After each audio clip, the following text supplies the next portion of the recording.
I sit around a fire with a friend, and we're talking about all these opportunities that we have and all these things that we want to do. And we kind of looked at each other, and it said, we basically realized, it was like, man, you realize this really would not be possible doing what we're trying to do if we, weren't like super available. And, if we weren't kind of like living in the moment, if we didn't have any ties, if we, like back in the day, I was married, I had kids, I worked other projects, he's working other projects, and we're both like, we're living in the moment. We're both, kind of minimalists. We have very little things, and we stay like kind of like project to project, and we're just always available. We're always living in the moment, and we can just like take an opportunity and we can grab it and we can go for it. And aren't we really lucky? And isn't it amazing? And wow, aren't we like really living the dream? Here we are. And so you've heard a little bit of the backstory about a friend of mine. His name's Dave, and he's traveling across country, and we hadn't caught up in a while. And then he calls me on my birthday, and just by coincidence, we're passing each other on the interstate, and we're both usually very far away from each other. He's Connecticut or California, and I'm in Ohio or Florida, and somehow or another we were just passing each other, and realized, we'd be passing each other, and we ended up spending 2 or 3 hours hanging out. And in that 2 or 3 hour hangout session, we realized that we both kind of wanted to do some similar things next, and next for both of us was coming sooner than later. And the next thing you know, Fishman comes down here to Florida when I leave Ohio, and we spent the last 2 or 3 days kind of like brainstorming about maybe what next would look like for both of us as some opportunities are presenting themselves, and we end up in this big conversation. Aren't we lucky? Look how lucky we are. We're able to just do anything we want, go anywhere we want, anytime we want. I've lived my entire life like this. And there are a lot of people that call this like really living deep, deep, deep in the moment. And you're totally accessible all the time, almost all the time, for just about anything. And I prepare my life. I curate my life to fit into, instant opportunity. Many of the most amazing experiences that I've had in life were because I was available when the experience presented itself. Would you like to go do this? Would you like to go do that? And I just almost always say yes, and I've somehow been able to preserve like a certain freedom in my life to be able to do that. And yes, it's amazing, and I feel like I live a life a lot of people are, I wouldn't say envious of. They're just like, they don't live that life, and so they're curious about it. They're thinking maybe, oh, I wish, there's some parts and pieces of that I would really love. And man, maybe someday, the kids will be gone, and I'll have some money in the bank, and I won't have to worry about my income, and I can just pursue anything. I can go here, I can go there, I can travel, I can do anything I want, just like Paul or Dave Fishman. He's like that as well.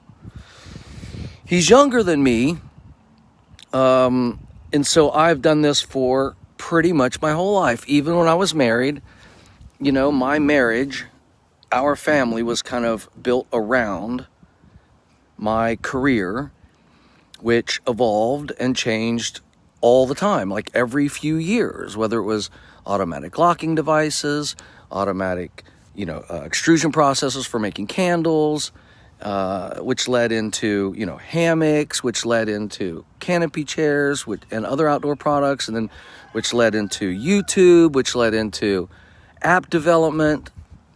And I'm still in, that app development world. I work for Squad. We are building an amazing social platform, connecting people. And I've been doing that for a year and a half as like a full-time job. However, I do it remotely. And that has just opened up a lot more experiences. I've traveled because of that. Once again, I'm remote. Once again, I can still travel. I can go here, but I'm involved in this great project. I make money doing it. But I have tremendous freedom. Everyone on our team kind of joined a startup for the kind of freedom that you have in working in a small team, the pace that you can move, the flexibility that you have as individuals to self-direct. And Esther and Ethan, the CEO and CTO, Esther is the CEO, she gives me a lot of personal freedom to kind of work at Squad and bring, the things that I bring of value that come naturally for me, that come easy for me. And everyone on the team is kind of like really good at their job. And, I do user support, I do product support, product development. It's a lot about the product and about the community and like hearing what the community is saying and doing. And anyway, but it's just right in my wheelhouse, and it's like, it's easy. It doesn't even feel like work. And it, and it's so anyway, I just have this life. And, my kids have seen me kind of live like this rock star life, if you will, where I get to travel and always in kind of working with like really high caliber people, doing like exciting, fun, brand new things, and meeting, having new opportunities, and oh my God, this could be bigger than that. And I had this idea, and everybody wants to help me, and somebody's wanting to give me money, and somebody wants to work, and somebody's saying if I do that, they can do this, and like it seems like that happens around me, and I've created, the environment for that to happen around me. It's what I do. It's how I breathe. It's what makes me happy. But with all of that, it sounds exciting, like, oh, wow, I can and I will focus on my desire to live the life that I've imagined. I can and I will stay close to this desire by reminding myself of it every day. No one can stop me but me. No thing can stop me until tomorrow, and I only have to believe it's possible just for today. I've done that hundreds of times. And I've been on peaks, I've been in valleys. At this moment in time, right here, right now, I'm on another peak. I'm being successful in kind of the things that I'm working on. They're all going in the right direction. There's a lot of energy, a lot of excitement. The future is just as bright as this sunshine. A few years ago, I was going through a divorce. That was a really dark time. But I just left Ohio, hugging my ex-wife, hugging my children, us having family time together, us sharing how we're all in a really, really wonderful place in our lives right now, and how, we're in different places, but our love is strong and our connections are strong. There's ups and downs, and it's like this. But it seems like, it seems like a really good time to be me. It's a really good time to have my, for our family. And I'm trying to say that it all seems really amazing, and it is good, and it's kind of special. But really what I wanted to say is there is a price to pay for it. And I wanted to talk a little bit about that too. Because I think there's some kind of starry-eyed people that see how I live and see what I do and see some of the successes that I have from time to time, and just wonder, what in the hell does he do and how does he do that? And man, that looks amazing. And I just want to kind of also caution you and say that there is another side to all of this. And as exciting as my life is, it is also a bit it's difficult to keep up with me, and it's difficult to stay really, really close with me long term. It is easy to be in the moment with me because I am always deep in the moment, but it has been very difficult for people around me to stay connected or to hold on or to be able to go everywhere I go. And so I wouldn't say I've left some people behind. I would say that I just went places that not everybody that was with me at the time could go. And I have had a difficult time with close relationships romantically. My marriage had children and a lot of things in it, and it created a lot of space for us as individuals, Andrea and I. When our kids got older and we had more one-on-one time, I was kind of anxious and moving a lot, and so was she, and we realized, like, wow, maybe that space that we had, we kind of almost thrived in, like, a lot of space, you know. And then as we got older and we were supposedly getting closer and having more time, we weren't really spending it together, and we were spending it apart. I was working and she was doing things, and it was just like we were meeting in the middle, but the kids weren't there anymore as much, and there was this awkwardness, and we separated. And I can do anything I want. I end up in these relationships. I'm still looking for, like, maybe the next project, work thing, and I'm flexible, and I can go here and I can go there, and sure, I'll do that and I'll do that, and I'm bouncing around. And then a couple of times I try to, like, hook up with somebody and hang out with them for an extended period of time, and somehow, some way that slips loose. And recently, I've been in a relationship for a little over a year, and COVID really brought us close together in proximity and space and time and closeness in our hearts. And, you know, we were dreaming a lot and talking a lot, and then COVID starts to lift a little. I know it hasn't really, but you know what I mean? Like, we started to live with COVID, and my work stuff is really strenuous, and I kind of get back into a groove, and I'm working a lot, and I'm busy, and I'm going to California, and I'm going to here, and I'm making plans, and I'm just like, it's hard for people to kind of stay really close to me when I'm changing my direction. I say to people, like, where do you want to be in a year from now? And I'm like, if I knew where I was going to be in a year from now, I would already be bored.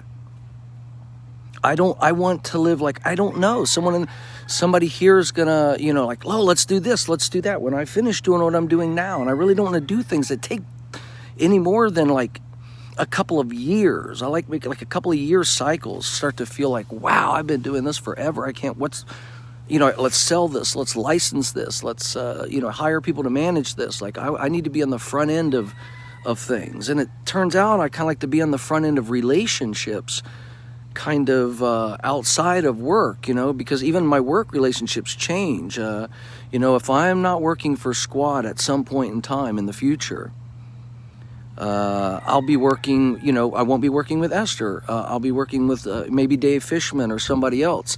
And before that, I was working with, Nick Long, or before that, I was working with Rick May or Dave Reeb or Lee, different people and different projects. All my, Darren Hoover, Mike Edwards. Like, I did all kinds of great work with all of these different, like, great partners.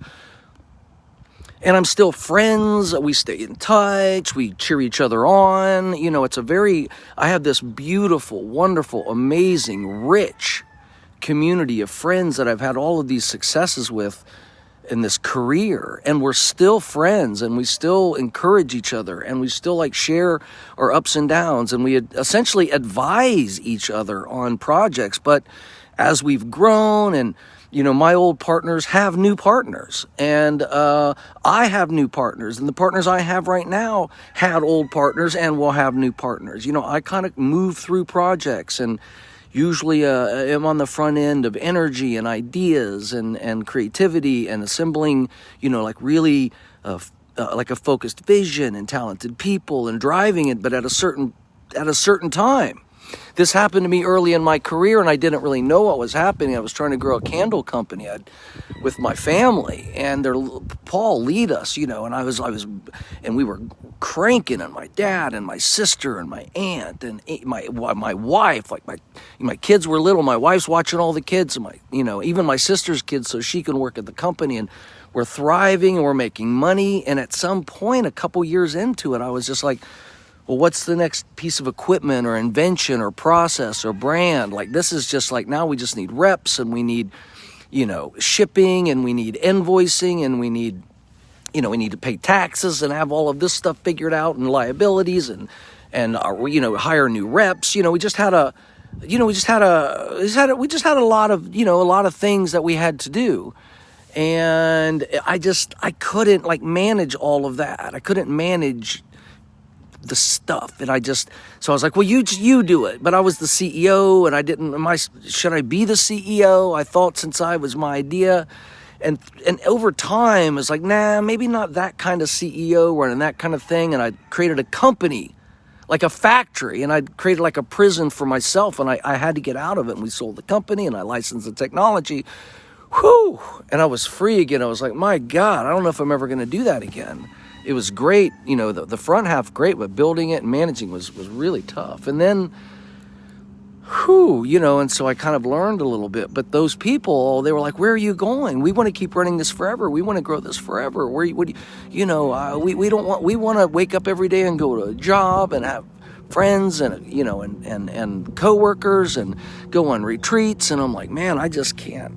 And I'm squirming and I feel bad. And I'm like, am I letting everybody down? But man, this just isn't me. And, that's caused some problems. And then, here I am all these years later, much more comfortable with who I am, much an ability to kind of really stay in my wheelhouse professionally, which means being, really flexible and free and all these things. And then as I'm trying to figure all this stuff out, even like with my business partners, with my children, with my wife at the time, and now my ex-wife, and all the mechanics of family, and this freedom that I require, and this personal space that I require, and this love for this desire for just for experiences and curiosity for life and freedom, financial freedom. I do not have a lot of money or anything like that. It's just I have some royalties that come in. I have a little bit of savings. When I finish a project, sometimes I'll get a lump sum of money and it might last me for a year or two. I haven't ever I have had a lot of money at times and then invested and spent and lost and made, and somehow or another, I can kind of maintain the lifestyle that is good for me, and it's not very expensive, and sometimes I'm way up, sometimes I'm way down, but it always seems to kind of work out. And having that freedom is what makes me feel like infinitely wealthy. But there are even financial sacrifices. If you're not building things, you don't get to keep all the money. If you're not in it forever, sometimes it pays off years later for everybody that's stuck with it. And I'm like, okay, I already created 3 other things. 2 of them, one I broke even, one I lost, and this one I made like 10x my money. And whew, that was a blast. And I wouldn't trade any of it to be the person who stayed with something for 15 years and maybe they made 10 times more than me. I wouldn't say more fun than them. I did it my way, and this is my way. Well, as I'm learning my way, and I'm trying to well, here's my way in a relationship. Well, I don't even know what that is. I know what it was. I know how it didn't work. And anyway, so I'm trying to say I live deep in the moment, and it's amazing. It's beautiful. It's free. It's fun, but it's hard to carry. It's hard to carry that in all relationships and all work relationships. You have to be very clear with people that it's probably temporal, and it needs to be very free and flexible and fun for me to show up every day, or I can't be here. It's not about I just can't do it. And then that's bleeding into all the other relationships in my life, that they seem hard for me to sustain for long periods of time. And that's the downside. There's some financial downsides of moving around a lot. There are relational downsides of being this free and moving around a lot. They're hard to figure out for me. And so I hope I've given you a little taste of both sides of a lifestyle like this. Lots of ups, there's some downs. And the more you can articulate who you are and what you're doing and where you're going, and the more you can kind of, the more you know yourself, and you can like let people know who are going to take a ride with you, like this is what that's going to look like, the better.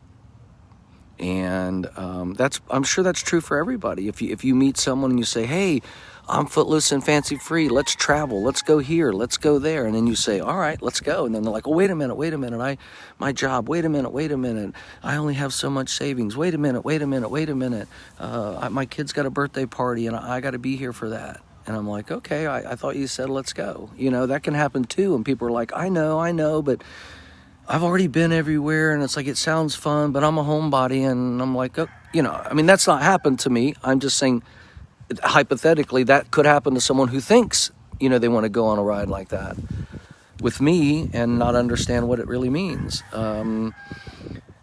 Unfortunately, it's kind of happened the opposite, where I think, oh, I want to settle down, or I want this, or I want that, and I articulate it very clearly what I think I want and what I think I'm looking for, and sometimes I've gotten close to creating that with people, and then like just start kind of like, whew, man, this is what are we doing next, or something, like my career, like my business partners, how they kind of, I wouldn't say come and go, they never go. They don't, it's not like we all hate each other and break up. That's what I'm like. It's weird for me in friendships, you don't, unless things go really bad, I mean, you just stay in touch. Sometimes there's a little more distance, sometimes you're closer if you live closer, if your kids are best friends and things like that, and then your kids aren't best friends and they grow up, maybe you guys but you're there for, but relationally, you're like, you're in it and you're in love, or you're not in it and you're not in love.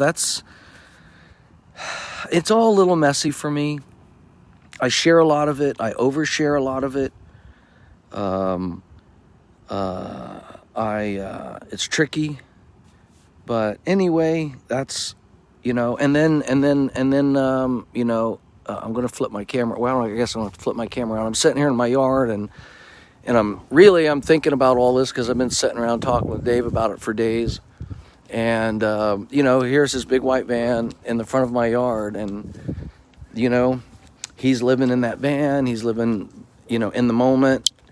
He's been doing it for 7 or 8 months because he had an opportunity, and maybe in 5 or 6 months from now, he's going to do something different, but he's checking some things off of his bucket list, and we're just hanging out, and we're dreaming dreams and rooting each other on, and,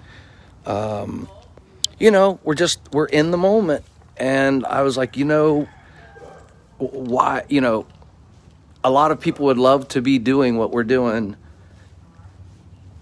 and dreaming the dreams that we're dreaming, but they're not available for it. They just can't.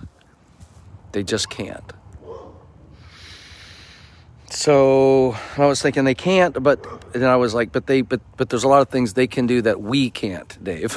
And I've experienced a lifetime full of them. So just trying to bring some balance to the force. Thanks for hanging with me.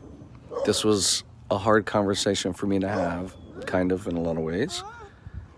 And Riley doesn't care one bit. She just wants some hugs. Riley, where's your mama? Next door?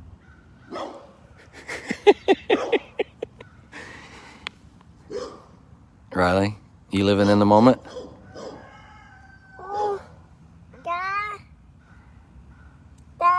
She's living in the moment.